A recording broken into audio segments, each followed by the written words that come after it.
pushed. And it looks like we may now be live. Awesome. Yeah. Yay. Well, Deb, thank you. So Larissa, awesome. For those, I'm going to just, because it's going to pop up and it's going to make noise. So I'm just going to give it a second so that I can, whoop, there we go. And do that. So we're not making noise over there. Mm-hmm. All right. Well, I'm so excited to be back I can't believe it's been a whole month since we were here last. Like, wow. I mean, I've talked to you a few times, but still. Yeah.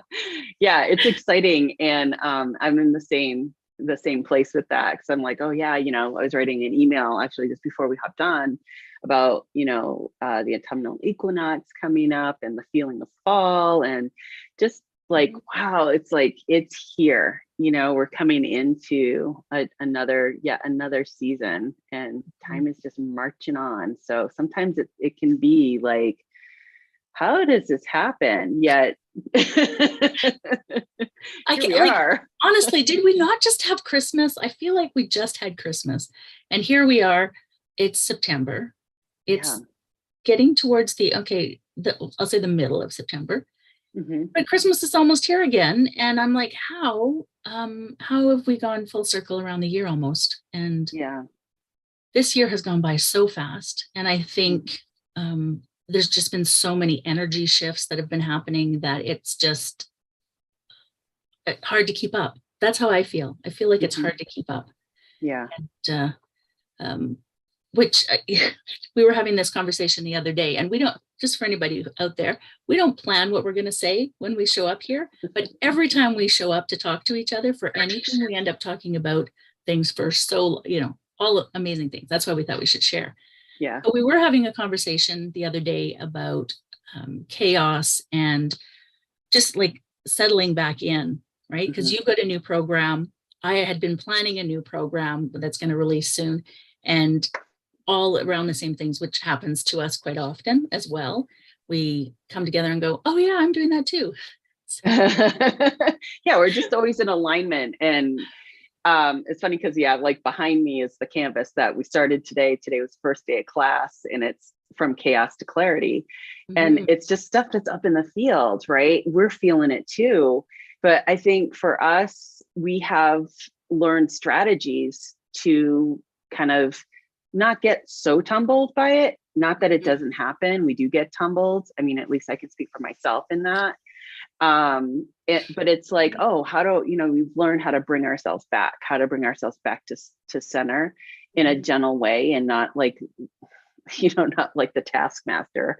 I just like always think of like my educational training. And when I was just always such a daydreamer. And, and I also was very energetic and what's the word? Accident prone. I was always into something, So I think that's the ADHD before we knew what that thing was. It had that was the name of it. But it's just like, it is like having a little cyclone follow you around, or you're just caught up in it all the time. And it just kind of becomes your norm, but it's also static, right? And I think that, over the years doing the work that we've been doing, it doesn't go away. That's not healing it, right? It's not about making this condition go away. It's like, ooh, well, it's not serving me as I'm relating to it right now. And how do I bring this into service? How can it serve me? There's must be a reason why I have it. Yeah. And yeah. Right. So yes. When I think about, of course, things still fluster me, things still, turn me upside down. My health has been a real issue the last couple of years, and, all of the dealing with the medical system, but having those tips and tricks and spirit to talk to really helps to move through those things without all that chaos, right? Without all that, without it taking so long, without it turning you upside down and leaving you there. And just when you were talking about the, being klutzy, My friends, they stopped like even being concerned when I would fall, because I did it so often that I'd actually mastered the tuck and roll, because I fell so often, right? And so I would tuck and roll, and I'd turtle, and I'd need help getting back up because, and all that. I haven't fallen in years, but other things, might trip me up in different ways. Yeah. Might not be so klutzy, but yes, being diagnosed with attention deficit definitely changed my whole world, because it's like, oh, there's a reason I'm so scattered. So that was number one. And then also settling into, oh, maybe I can stop and breathe, right? What's that about? Because, with a body that's lived in that trauma response for so long, so much of my life, learning to stop and breathe is huge, right? Absolutely huge. And also then not only like, okay, let's breathe, but then now that we've stopped and we've taken a breath, what do we do next, right? What do we do next? And yeah, super important. Yeah. Do you have like certain like patterns? Have you noticed certain patterns where maybe your mental chaos is greater than other times? And actually, I see, I have YouTube up right now, so I see the live chat, and there's 7 people here. So like, just as you're listening to this, and answer the question, throw it in there, and like, let me see, like, if you guys experience chaos and in your mind, or other places, in your world, and like, is there a pattern to it? Have you noticed a pattern to it? So yeah, for myself, like this time of year for me is like the beginning. It's like that,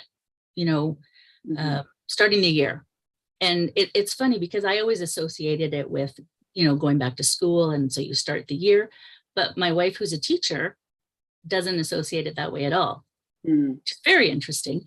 But I've just always had this rush of do, right? Like, so chaos at this time. And I just thought it was normal from, cultural conditioning. Yeah. I'm beginning to think it may not be, that it may actually be one of my cycles, right? So what are our personal cycles, and mapping those out takes some, I don't want to, diligence isn't the right word, but takes some paying attention, awareness, right? To what's happening. Sure. And then it takes the time. So what is your cycle in the day? What is your cycle in, a week or a month or a year? And the interesting thing is, we live in this very masculine energy world where everything is about producing, and it's like, a 24-hour cycle, boom, right? But women, that feminine energy has like a 28-day cycle typically, right? And different things have different cycles, but our energy will, ebb and flow throughout our cycle, basically. And so, when we try to do every day in that 24-hour cycle and trying to like keep up, it just burns us out, right? And so paying attention to what works for us is really important. Important. Yeah. And so, so connection with spirit, connection with the earth, connecting with power sources that, when I look at nature, when I look at Pachamama, and what always strikes me about this time of year too, is how here in the Northeast, or the Northern Hemisphere, we're going into winter.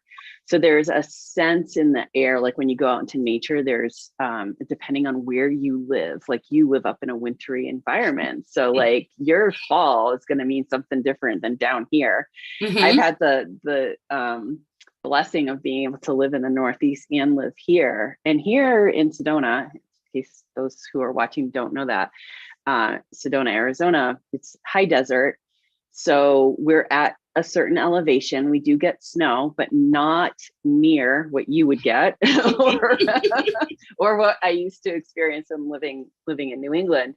So there is not what's missing here, even though you're feeling the subtlety of the changes when I'm outside and connected.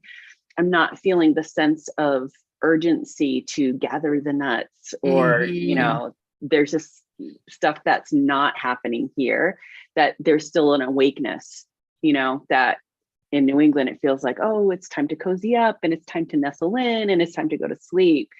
So, I don't doubt that there is, because we're so interconnected, that there isn't some of that influencing that, maybe an underlying sense of urgency that is connected to where you live with the earth. Yes. And how she's moving through that. And it really, like, when I think about it, just kind of blows my mind that, like, here's this big, huge planet and life happens differently in all parts of her, know? Yeah. And just as you say that, I think about, because Mabon, or fall equinox, is coming up this week, as you know. And, if you live in the Southern Hemisphere, it's the exact opposite, right? So, we keep talking about, the energy that's happening here, but they're not, bringing in their crops. They're not harvesting right now. They're not doing all of those things, right? It's spring and they're starting to plant, and it's a totally different energy. So we can't expect that the whole globe is going to have one energy, for everything. And that's just one energy.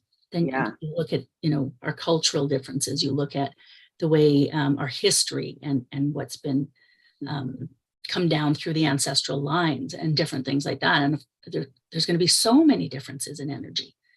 So looking at that and then finding out what your energy connection is, and how it works for you, right? Because it may not also match, like, my wife is not overly in touch with, let's say, nature. Her idea of camping is staying in a hotel, right? I will go out and sit in nature. She doesn't like bugs. She doesn't, all of those things. So being connected to nature, you very much do feel the changes. So we could live in the same, cultural, or the same space on the globe, literally in the same condo, but our energy connection is different. And so that could be why she's not feeling it and I am. It's all relationship, right? How do you relate to it? Is it being felt? Probably subconsciously, definitely, right? Because everything is subconscious. Well, 90% of everything is subconscious, right?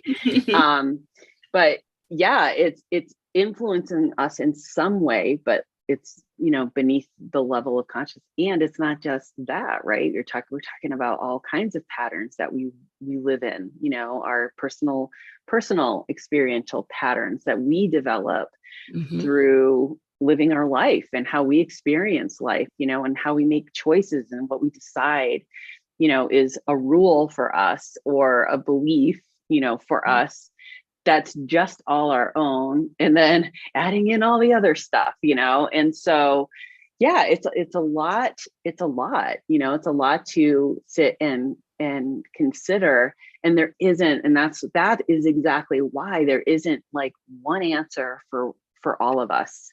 It's all of us finding our way through it and what works for us. And so we come back to awareness, paying attention to what's your rhythm, what's your cycle, It's so funny you say that. In my morning calm program, we always sort of do a recap, and we have our discussion after our journaling, and so it's like, what's your takeaway? And awareness. It always comes back to awareness. You have to pay attention to these things. We're doing this for 2.5 years and they still surprised by the answer. But it's just that, and that's part of the program too, is like just being in that awareness, right? What are we feeling? What is that emotion really? What is, because we have these core emotions that, everybody sort of subscribes to, but if we actually have the language for it, and you and I have talked about Brené Brown on more than one occasion, when we have the language to expand on, the 5 or 6, 7, depending on who you talk to, core emotions, like it opens up your whole world, and you're like, can understand your own self better. You can understand, other people can understand you better if you can communicate that way. And so just as we were talking about, well, as you mentioned, the awareness and emotions are such a big part of that, such a big part of our energy. Mm-hmm. Yeah. I think that like in our school system too, like we weren't obviously taught awareness, and exactly the opposite, I think, pay attention to me, pay attention to the rules, do it this way, do it that way. And for creatives, and everyone is creative, but some have I think a predilection to that. I think there's a wiring for that, I think our soul comes in, we choose it, on a soul level. And it just, that linear world just always just doesn't always work for us, but yet we get to find a way through that without losing our sense of self. And I think, a lot of creatives have lost their sense of self along the way. And I think also, with, and I can say that it's sort of true for not everyone I work with, but a lot of who I work with that are feeling that chaos, feeling that inner spin, that how do I get out of, this place that I found myself in, and move myself to this place I keep dreaming of, that I can't seem to just get there, Mm-hmm. And I do feel like chaos is a part of that, or overwhelm, confusion, all of that. Like, I know for me, like, if someone would just freaking give me the answer, why can't you just tell me what it is, and it's there, it's within us, right? I think it's that looking outside thing too, but I know I just kind of rambled into a lot of different. You know what? I do the same thing. And I think that's why we get along so well. And because I realized that we started way over there and we've ended up way over here, but that's kind of how we talk. We don't stay on one topic. Right? Yeah. But it all connects, right? It does all connect. It does all connect. Just, I was like, absolutely. And, just going back to what you were talking about a school, and, how we're taught to listen and do things a certain way. And we have been like trained out of our intuition, right? Mm-hmm. We've been trained out of listening to our own selves because we've never had the power, or never believed we had the power. Yeah. Never believed we had the power. And so we don't trust ourselves. So, we refer to a doctor, even though we can feel something, and the doctor's like, you're fine. How many women have died because they're fine? Because, they referred to the doctor. Oh, the doctor knows best. No, you know best. Yeah. Pay attention, right? Or, get yourself into a bad situation. And because afterwards, I knew that was going to happen, or I thought that was a bad idea, but we don't listen to it because we don't trust ourselves. We have been so trained to believe literally anybody but us, right? Yeah. And so, learning to listen to our own selves is such an important part, which comes divinely, right? That it's all about spirit, all about what's best for us individually. Mm-hmm. And it's not all the same. It's all different. It's all different. Yeah. Yeah. We're like, how many billions of people that we're all doing something different on the planet, yet it works together. Right. Mm-hmm. Right. And did we really need to be told what to do all the time? Don't you think, like, when you look out in nature, how everything lives and breathes together, mm-hmm. right? That we could have done that too, because we do have an innate knowing of how to create and how to live with one another, how to be in peace and harmony, maybe not everybody, but, there's the way we set this up, mm-hmm. it was through separation. Yes, we are separate but we really played that one to the hilt, right? We even look at it separated when now. we It's talk. just I. Yeah. Right? Yeah. Yeah. When you talk about healthcare too, like, going back, and I learned this, like, as I was, in my training, that there was a time when things were more one, when things were more holistic, and there was an understanding of that. And those are the indigenous cultures that have remained, that we are all starting to tap back into. That's the wisdom. I just got chills. That's the wisdom of the holistic, the wholeness. And that, when we started getting all up in our heads about stuff, we started to separate. Church got spirit, science got, the body, nobody got the emotions, so it's things and it's when you go into healthcare now too, like I don't participate in that too much because of where I'm at in my health, but, I watch what happens with my mother-in-law and how, like, she has like a team of doctors, but nobody's talking. And so there's a lot of things that can go wrong in that model because, well, I'm going to go to the eye doctor for my eye, and my knees hurt. I'm going to go to the joint doctor, and, I'm going to go to here for my back. But, if you have all these different specialties and we're whole, we're getting all divided up. And so talk about chaos, chaos in the system itself, our systems and the system of health. Yeah. Yeah. And it's interesting you say that, because I grew up with very Eastern medicine beliefs, sorry. And stayed away from doctors and stuff growing up. And then as I moved away from spirit through my own things that I was going through, and I turned more to Western medicine, right? And I've gotten sicker, not better. And so as now things are like, I can see the chaos in the system and all the things that are not right. So much easier to see the things that aren't right. And I even just the things like our medical system doesn't look at women as a different entity, right? In our healthcare system, all of their data is based on middle-aged white men, because that's what they've had for hundreds of years, I guess. And so they're only just now going, oh, wait, maybe there's something different. Like, I go to my gynecologist and she doesn't even know about some of the symptoms that every woman I talk to has in menopause. It's like, and you're even a woman, like what? But the system just doesn't recognize that. Yeah. And so as I start to move back into sort of what would we consider Eastern medicine, which is the holistic medicines, right? The holistic, and looking at the whole body. And it has to be, body, mind, spirit, like all of it together. All of it. Yeah. Because it all goes together.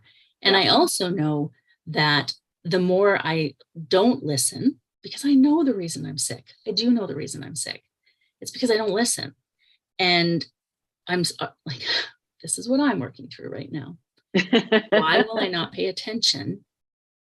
But we're so cultured or so trained that we get sick, we go get a pill, we get better, right? And I know that that's not true. However, I still do it because that's been so trained into me. And so as I try to separate that, knowing full well that doesn't work, right? That there are ways to heal myself, that there are ways, if I would listen, I know that there's foods I'm not supposed to eat, and that's why they make me sick. I know that as I cleanse my body with whatever, and it's different for everybody. It's not the same for everybody. But I remember having this conversation, so I'm just going to jump around a little bit, because that's what I do. Because that's what we do. So my friend Cricket, who died, it's been like a year and a half now. She was a shamanic practitioner. And by the end of her life, she could not eat many foods, right? There was many foods she couldn't eat because it was like a type of cleanse that she was doing. And not personally, but like spiritually. And so like they would make her sick if she ate them. And I remember having conversations with her about like, oh, what a horrible way to live, and you can't have whatever you want. And she didn't look at it that way at all, right? She looked at it more of the energy of what she was consuming. So if like, say, processed foods, or genetically modified sometimes, or not always, but different things that we are not supposed to have as humans. Cow's milk, for one. I'm not going to get on a soapbox about food and all of that, because I am the last person. I eat all the wrong things. But there's so many different things that are just not healthy. And so she listened and cleaned them all out of her. That's not why she died, but just so you know. And so I find the more that I actually communicate with spirit, the more I actually get in touch, the less foods I can eat, the less crappy foods I can eat, right? Part of it could be age as well. I'm getting older. You fill yourself up with crap for so many years, you're going to get not so great. But just starting to listen to what our body actually needs on all levels. And that's the holistic, right? What foods nourish me? What foods don't? And that's such an important part. Yeah. It's a total segue. Sorry.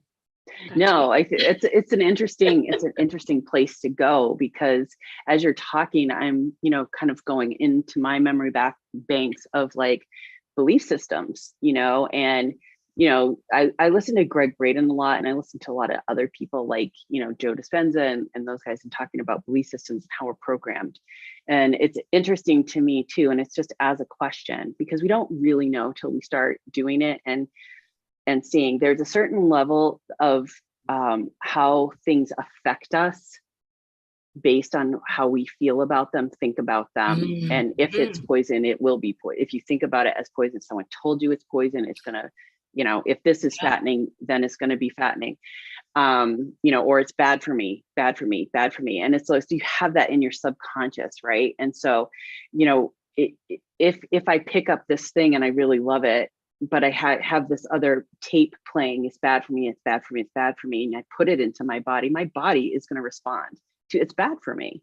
And so it's the subconscious. I mean, we could get into the nitty gritty, like all kinds of stuff, but like there are faith healers out there that will get bitten by poisonous snakes. And it's their faith, that it's a belief that like, that's not going to hurt me. That's maybe poison for you, but it's not poison for me.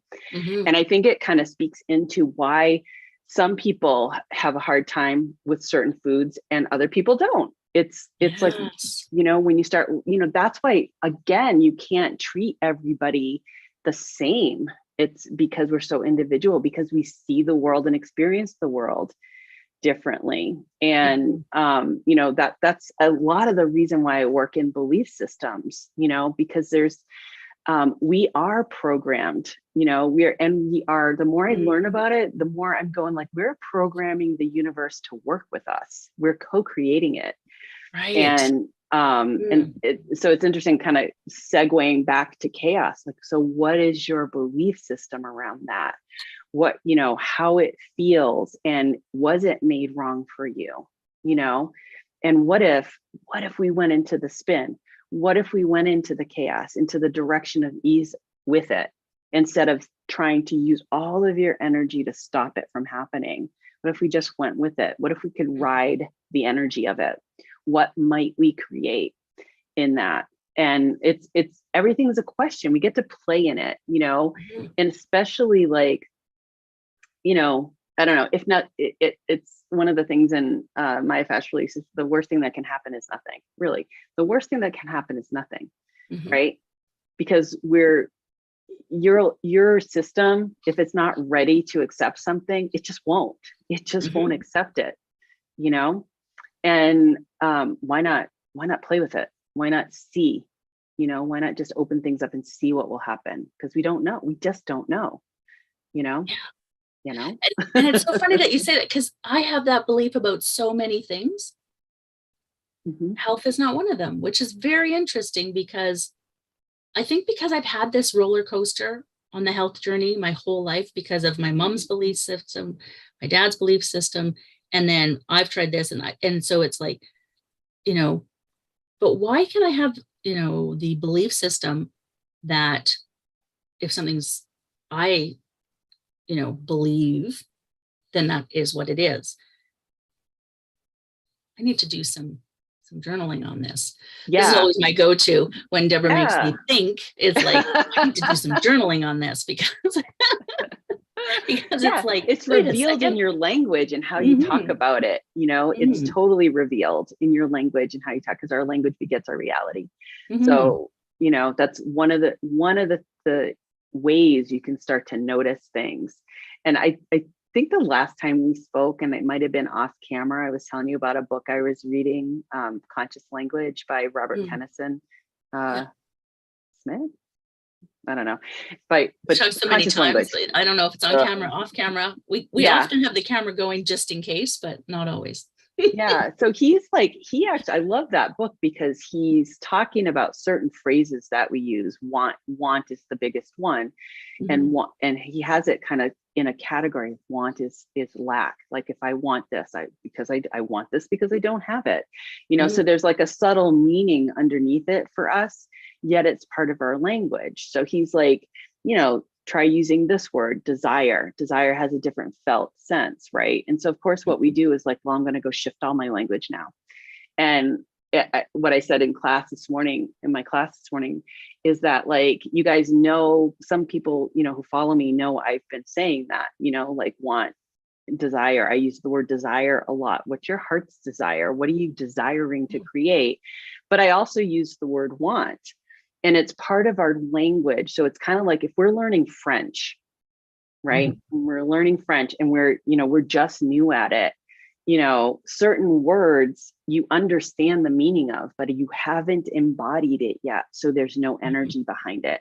Once you get good at speaking French and you have an embodied sense of the language, like you're connected to it in an energetic way.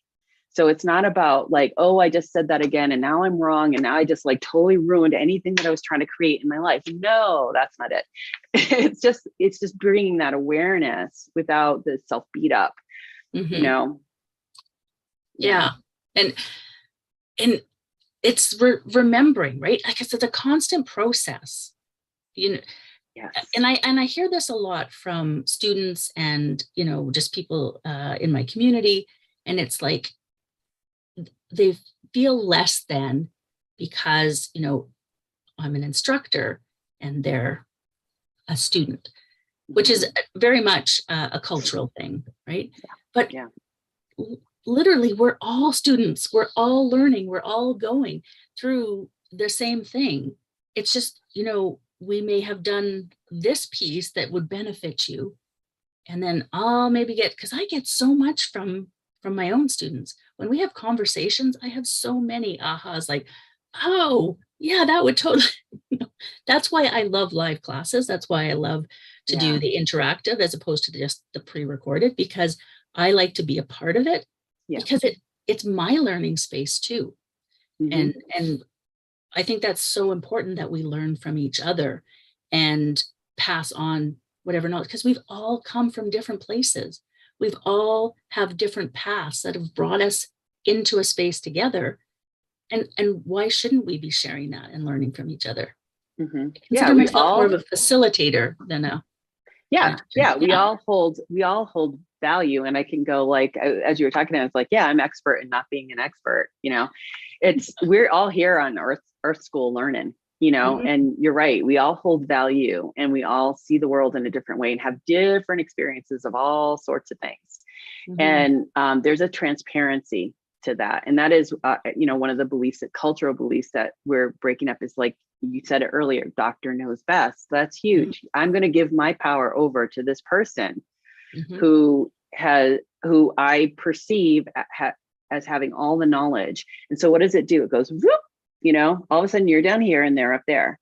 And so how do we heal in this paradigm when it's really this, your body has a wisdom and intelligence, as do you. And to be here like this, and especially if the party up here is in that paradigm too, and this is what you get, the energy flows down this way. And there's, first of all, like, it's just so disempowering. We all have the ability. To be in our body, to hear its wisdom, to hear the connection with spirit, right? We just have to do it, or we get to do it, and to listen. It's always there, nattering all the time. So you just have to listen. Yeah. And so what do we do that's like different? Well, we set up containers and spaces to amplify. I mean, this is how I describe what I do, to amplify the energy. So in chaos to clarity, amplifying the chaos. And it was so funny when I got done with the class, I was like so charged up. It was a 60-minute class. I was so charged up. And I was like, oh, where do you, I wanted to go right into painting that. And I was like, nope, because I told everybody we're not painting until Thursday when we meet again. So I'm like, oh, I gotta go create. So it's like, it was really interesting to feel that in my body, and I'm sure every person in there received the medicine in a different way, the way we needed to. And so when you think about medicine in the body, right, you take a pill, because we're all kind of associated with that. You take a pill. How does that pill know where to go? How does it know? It's going into a whole connected system. How does it know to alleviate certain symptoms? Your body knows, your body wisdom will take that medicine in, and it will work with it. The things that we don't know is like, that's why there's so many side effects to certain things, because certain systems aren't going to work with that medicine, and it's going to reject that medicine. Right. But with energy medicine, it's not going to hurt you, and it may stir you up and help you see something that you didn't see before, and is it my fault? That's what I used to, it's so funny when I used to do body work, it was that in itself was a huge learning experience around how people heal, and how the mind works, and how there's resistance and all that kind of stuff, and how we do put, responsibility onto the healer, and I don't have any, right? And I can, there's so many stories. The one that's coming to mind is like one woman who was just so skeptical. And I was talking to her about kind of my journey and all this kind of stuff. And she's like, well, then how come, if this treatment is so good, how come you're not healed yet? And I'm like, in my young days, I was like, I don't know, maybe she's right. Maybe I'm doing this wrong. I must be doing this wrong. And I also have a funny story about that, but I'll be brief with it.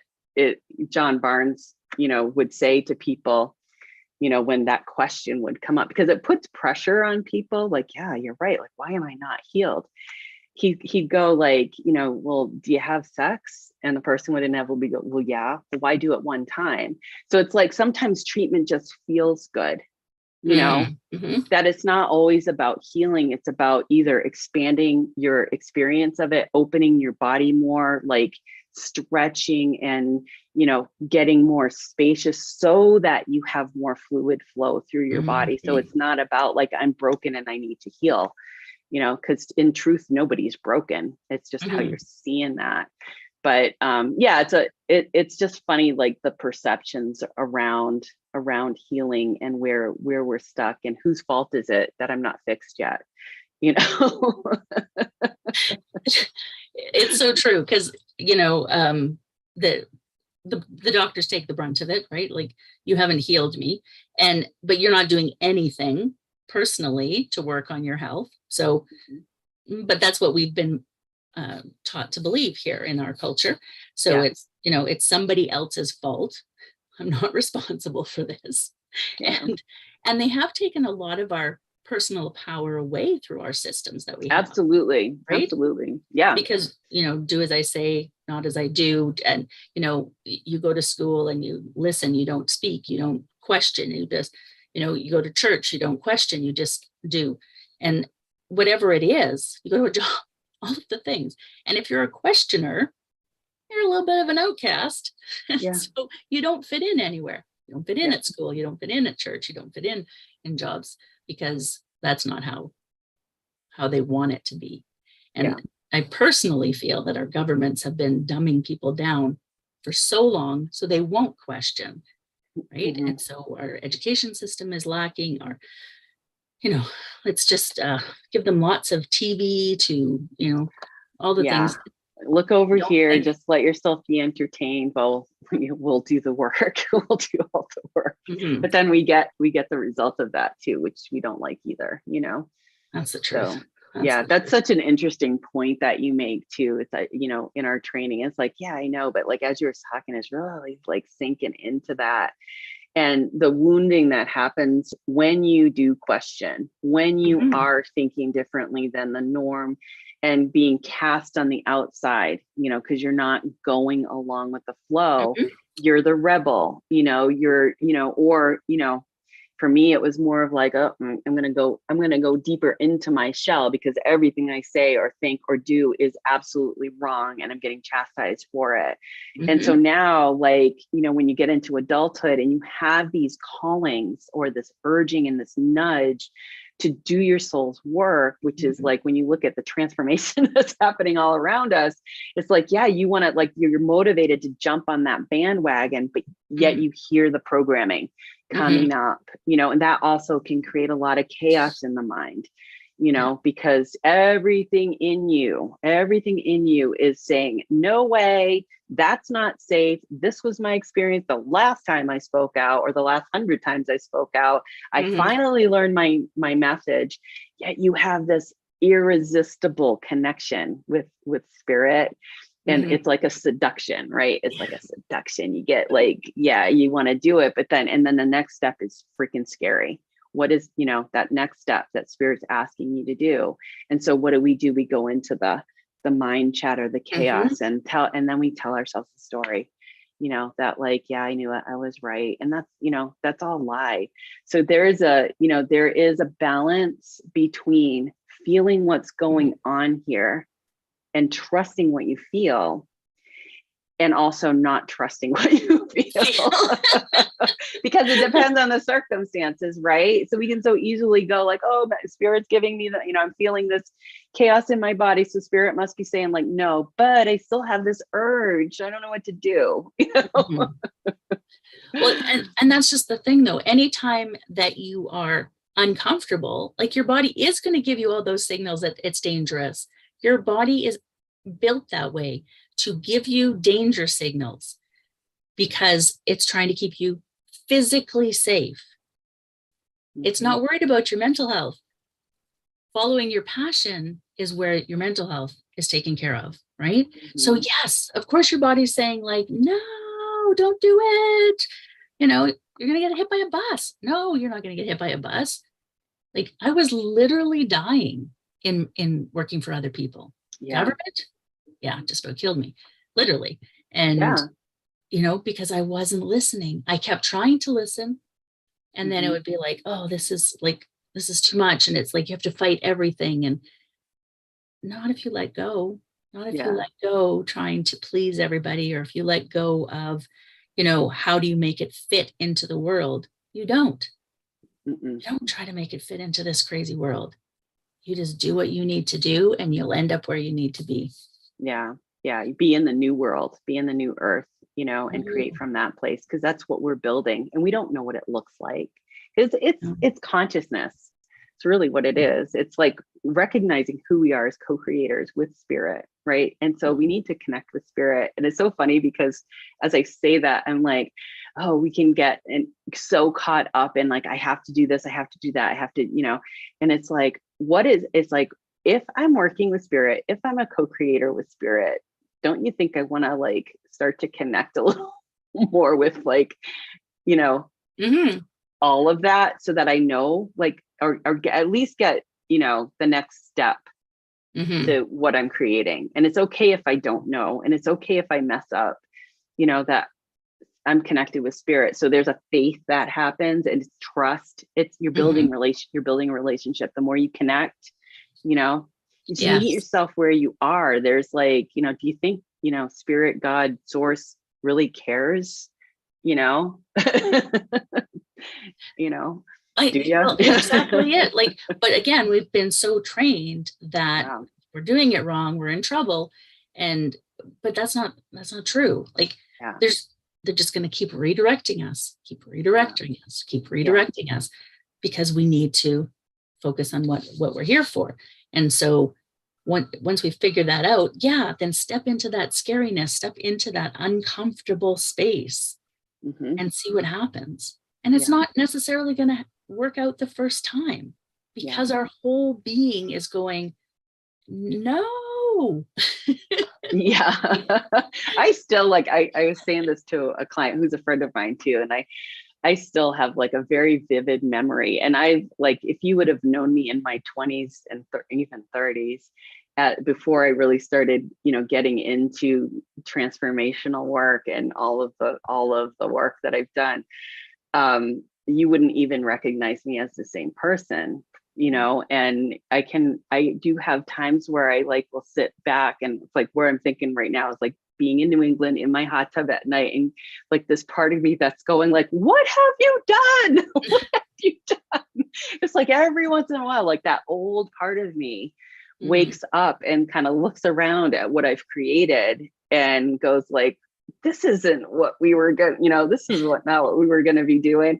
And it's almost, it's really kind of this little weird experience that I have like this. And then I go, okay, go back to sleep, because, I've got this. It's really kind of, it's striking, when I have those moments of like who I was when I first started on my journey and where I am now. If you would have told me back then, like, I'm going to be sitting here talking to Larissa on YouTube Live about parts of my life that, I wasn't very proud of, like, I would be like, no way, you're totally lying. That's part of it, right? We don't know what we're capable of until we take step one. And then we choose again, and we take step two, and then we keep walking.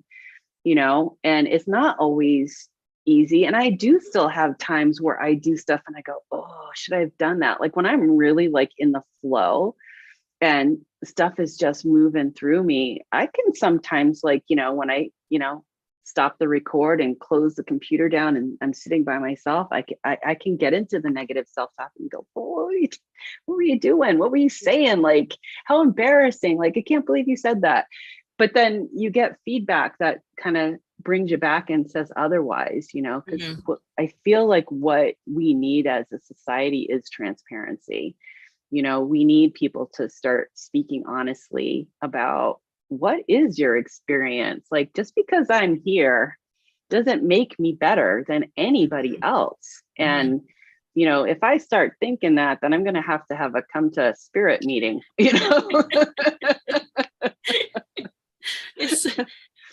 And just as you're saying that, I'm thinking about expectations. Like it really all comes down to expectations, right?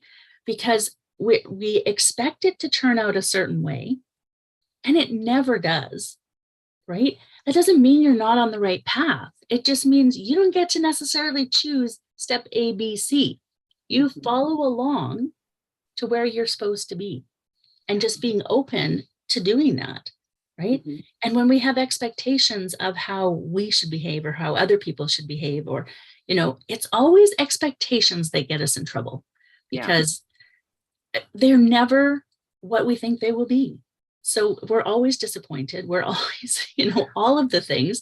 And it's like, okay, can we just take out the expectations and see where this goes? Where's this going to go? What am I going to be open to? Did we think 3 years ago that we would all have an online business? And I mean, I was heading in that direction, but, like the people I've met across the globe and how my business has shifted because we needed more of the spirit and we needed more different types of healing work, as opposed to, because, globally we were, a little bit fractured. Yeah. And so we needed different work than what we needed before that. And so being open to how that changes. And I never thought of it as pivoting, because it's going with what's needed, going with the flow, going with the flow. Yeah. It was never a pivot to me.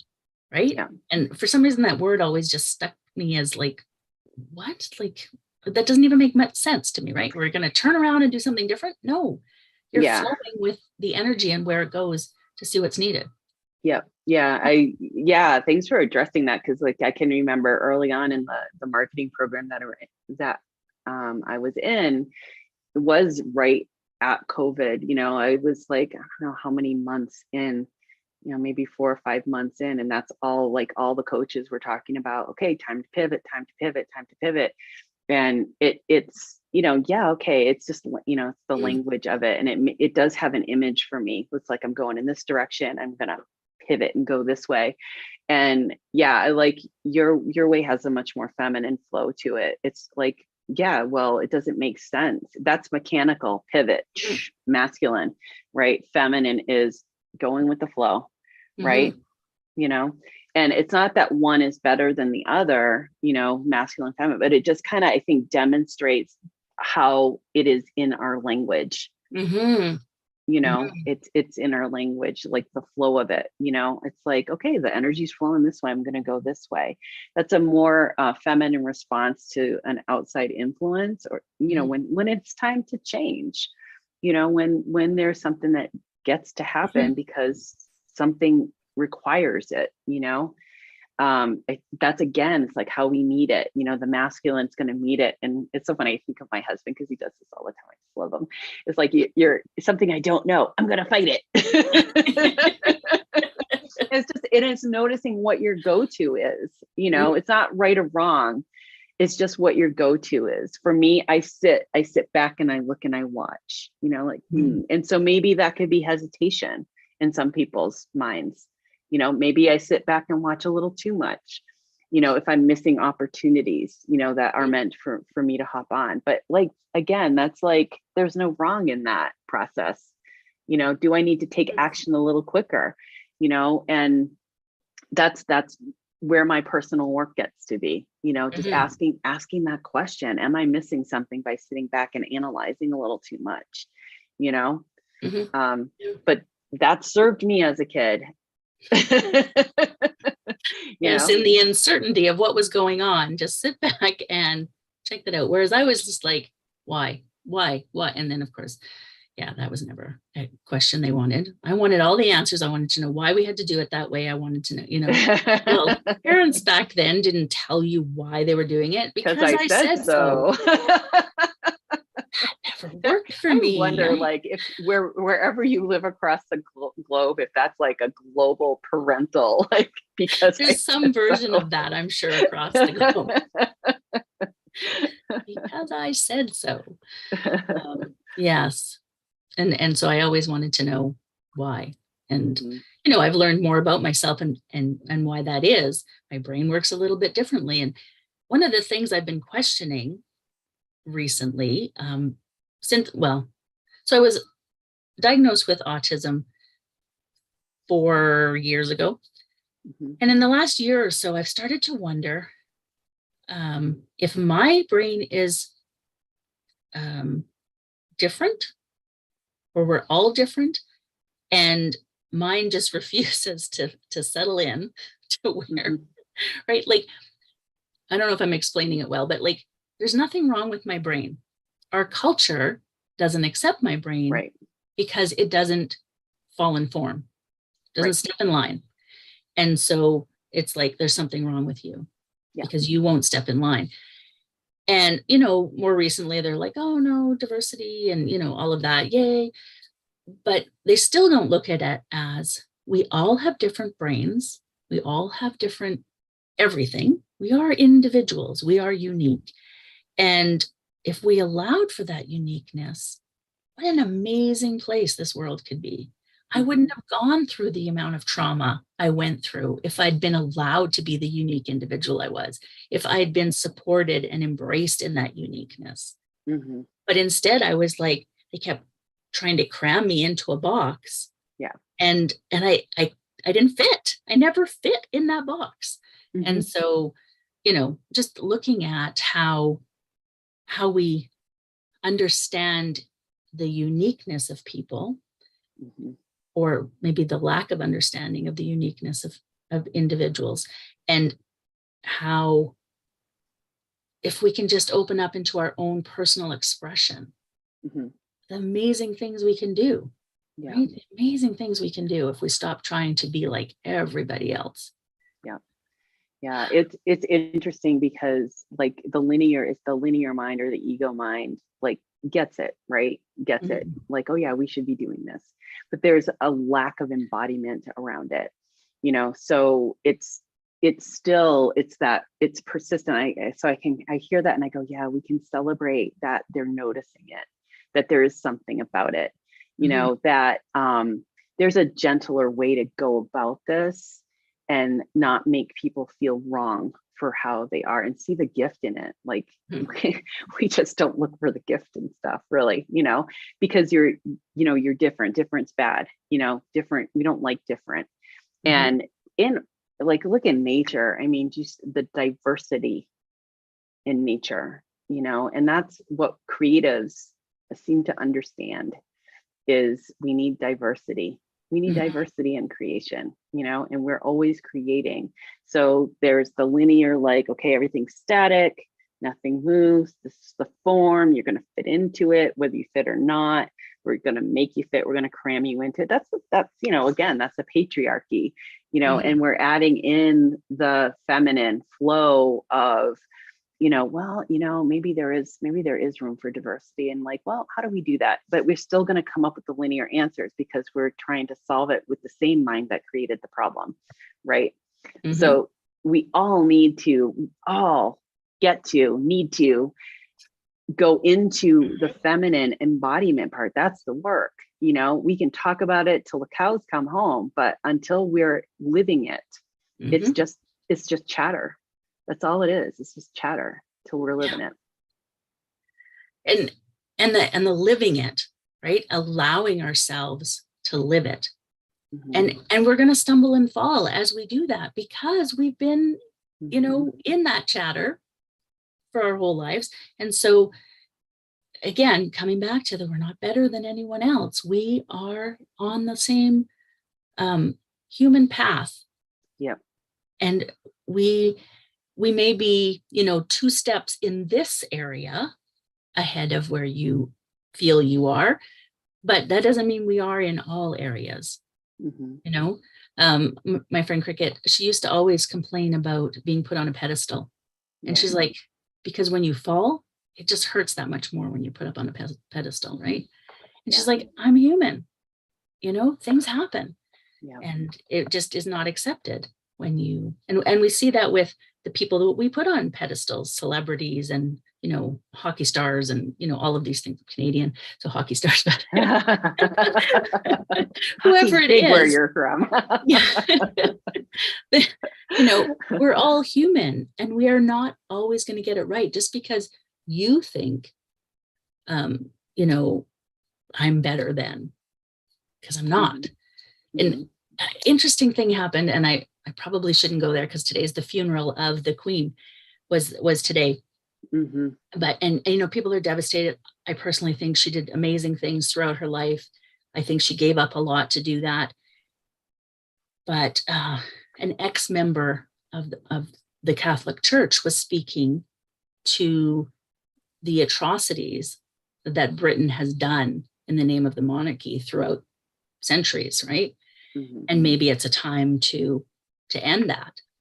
And it got me thinking, because of course death threats and you're a horrible person and all of that. And so I'm just thinking, I'm not, but it got me thinking about how we put, people on a pedestal, or how we believe in different things. And we can so easily forget. And sometimes that's fair, right? You don't want to be held accountable for your past forever, right? Yeah. However, are there some things that we can learn from it so that it doesn't happen anymore? And should we be held accountable for things that we've maybe done in the past? So whole other, good questions. And I think, you navigated that really well by asking the questions. What made me think of is hierarchy, and how hierarchy doesn't necessarily mean higher. And so my homework to all of you watching, or whoever's watching this, look up the root, and where the word hierarchy comes from, and the definition of that. And it will surprise you, when you see it, because it's more about holism than what you would think. And it's kind of surprising, because even I, like, when it was first, the thought of that was first introduced to me in a book I was reading. I have to look it up.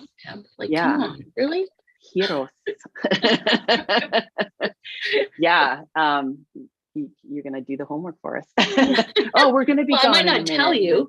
Yeah. All right. Yeah. Keep it yourself. Yeah. I was really taken aback, because up until that moment where I that was introduced to me as something different than what I thought, I was like, whoa, yeah, that's not my experience of hierarchy at all. It's order. It's order, and order doesn't necessarily mean higher, So I just gave it away a little bit, but I mean, look it up.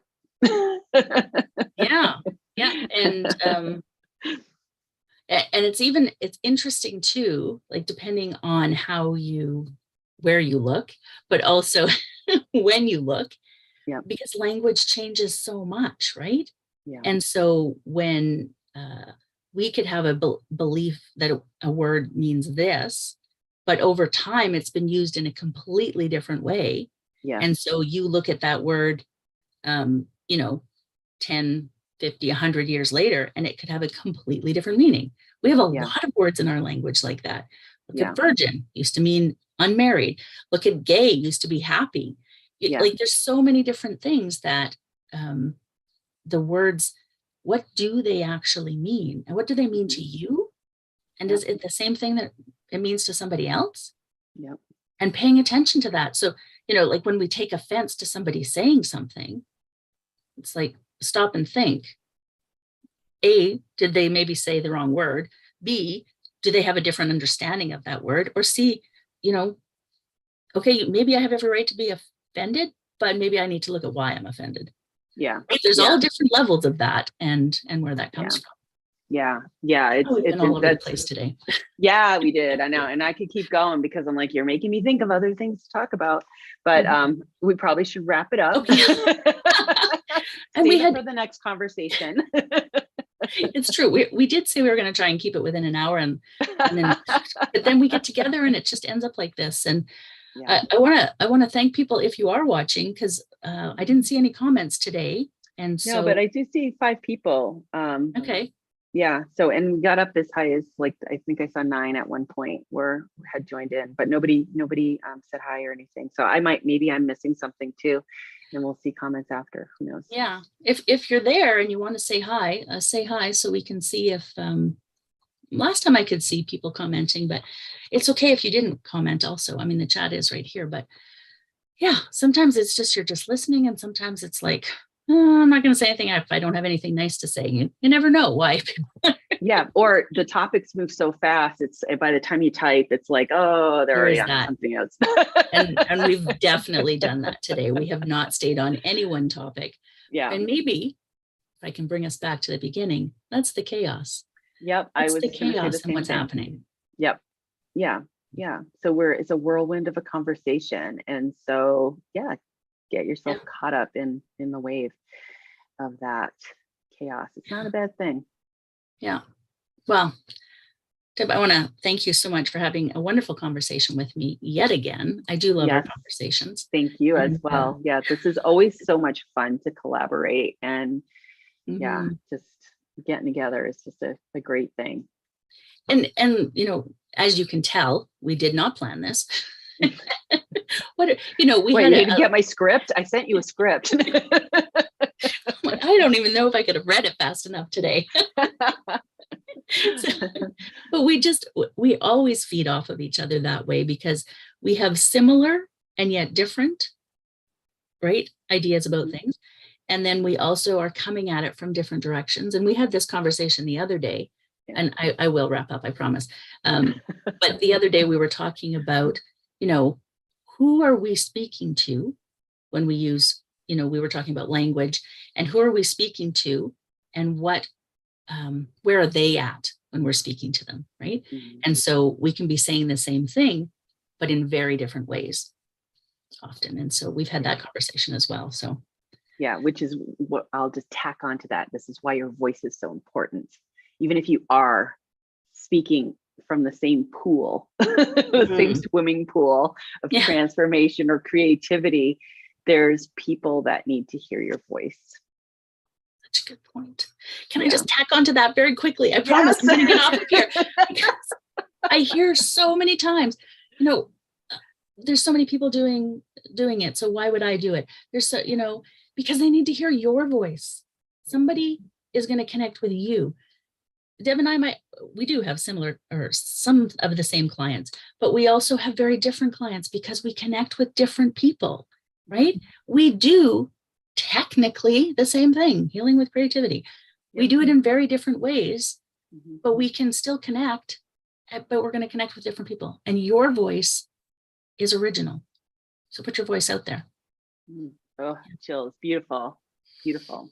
And I will back onto that because that's so perfect. Thank you again, Deb. And I will talk to you soon. And yeah, this was just awesome. And anybody listening on the replay, or just jot us a note, tell us what you thought. Was it too much, too all over the place? It doesn't matter. We're still going to do it that way probably, but tell us what you thought. So yeah, we'd love to hear anything that came up for you too. What did this make you think of? What are some of the things, many things that we talked about? What landed for you? What opened up for you? What shifted in you? Because that's what we're here to do too, is help the shifting. So yes, that's what we're here for. Yeah. All right. Have a wonderful rest of your day. I'm going to go lie down because I can. Awesome. All right. I'll talk to you soon. Yes. Oh, that's not the